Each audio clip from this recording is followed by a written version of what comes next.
How y'all doing tonight? Alright. I know what you're all thinking, and that's a lot of ink. Actually, no, I just get up 3 hours early every day and put all this on with a Sharpie.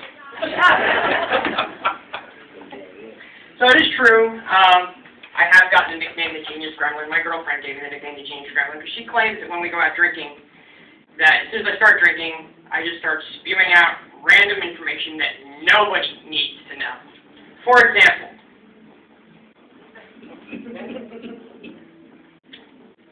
did you know that it is impossible for moths to fly during an earthquake? I'd really like to meet the guy who studied moths in an earthquake. Dude, you have no life.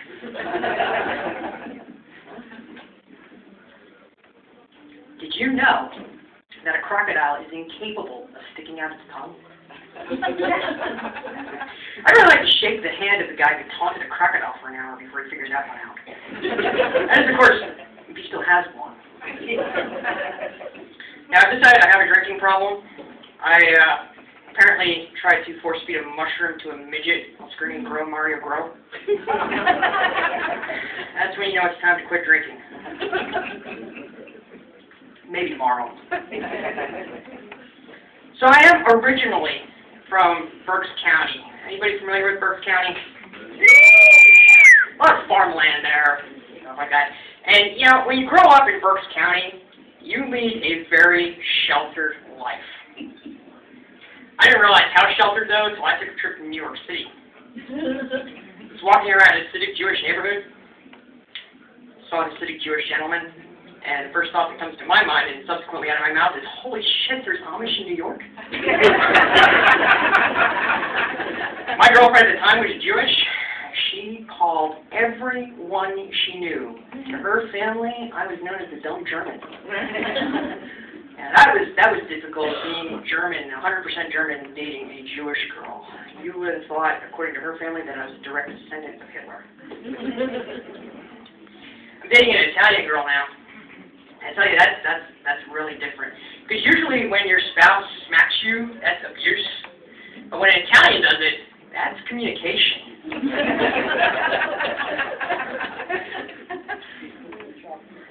So I hear we have a birthday in the house. Yeah! Happy birthday! Happy birthday! My birthday is next week, actually. But you know what? I just can't seem to understand. I've been to I have lots of nieces and nephews. So I've been to many first birthdays. You ever notice on a baby's first birthday, they'll practically strip them naked and put this cake in front of them that they can just smash their face into? Why do we stop there? I think every birthday we should be stripped naked and begged. You know what I really can't stand though? When you go up to a parent with a small child, and you're like, "Oh, your kid's so cute. How old are they?"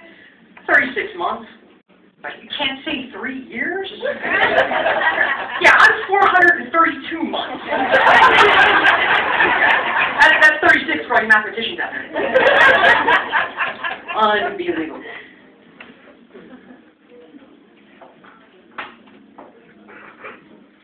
So anybody do online dating here?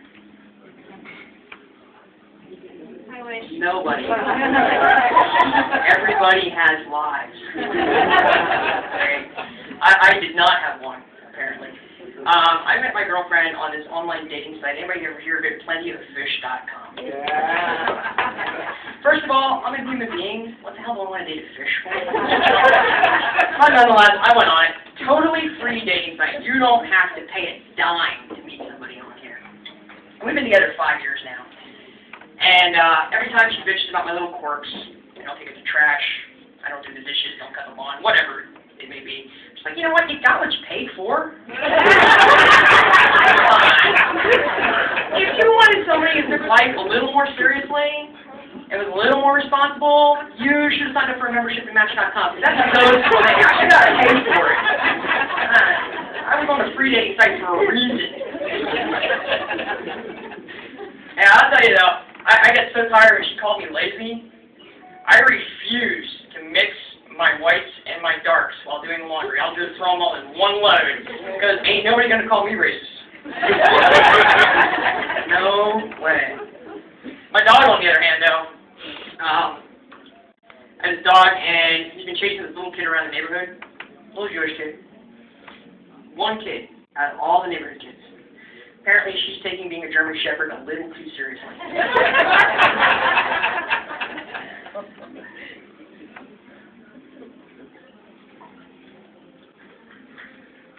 So Ed was talking about TV.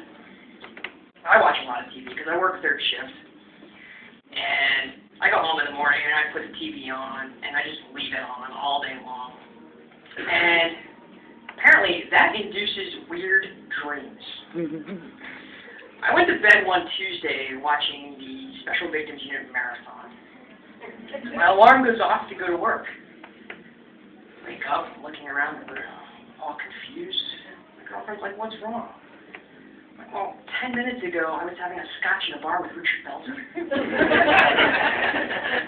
I picked up the phone and called off. She's like, "What are you doing?" I'm like, "I've been drinking. I can't go to work. I'm going back to the bar." No, but seriously, I do watch. I'm a movie buff, big movie buff, and it got me thinking: what if real life was like the movies? Jennifer Aniston played a dentist in Horrible Bosses, and I would be chipping my teeth on a daily basis. Elizabeth Hurley played the devil in Bedazzled. Forget selling my soul; she can have it free. I'm doing everything possible to get to hell if that is so. And how cool would it be if you're completely bored? You just go, "Beetlejuice, Beetlejuice, Beetlejuice," and Michael Keaton pops up to the wreck. That would be awesome. I watch a lot of true crime TV too. Anybody watch the show Snapped? Yeah. A couple people. I learned a lot from watching that show. I've learned that improvising is the key to everything. For example, if your husband does not fit into the barrel of acid you have prepared for him, it is perfectly acceptable to saw his legs off with a hacksaw. I have been called a sick human being, and I am perfectly okay with that. Yeah. Totally.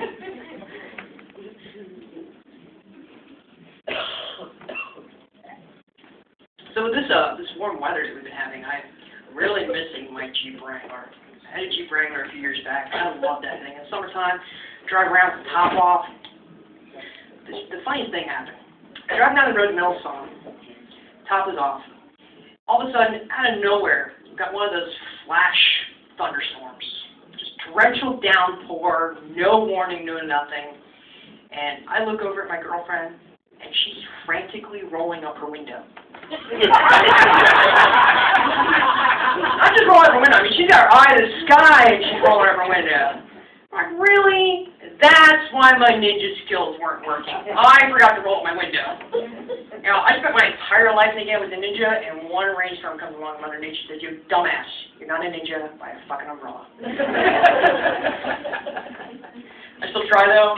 I will dodge the raindrops going, "Go ninja, go ninja, go." Turns out that only works if you're a turtle. Anybody hear that Teenage Mutant Ninja Turtles are actually coming out with a new movie? Oh, God. Yeah, like I think it's next year. They're supposed to be coming out with a new movie. I think they're a little bit past being teenagers now. Isn't Splinter dead? Wow. So I'm going to leave you with this. The economy being so bad, I tried to come up with a backup plan. So I started writing some advertising slogans to submit to companies. And I came up with a new condom ad. If you're not 100% satisfied with our product, happy Father's Day. Motel 6. We'll leave the light on for you because bedbugs attack in the dark. Weed, helping Americans learn the metric system, 1/8 at a time. All right, thank you very much. I'm Jesus. You can follow me on Twitter at Woo!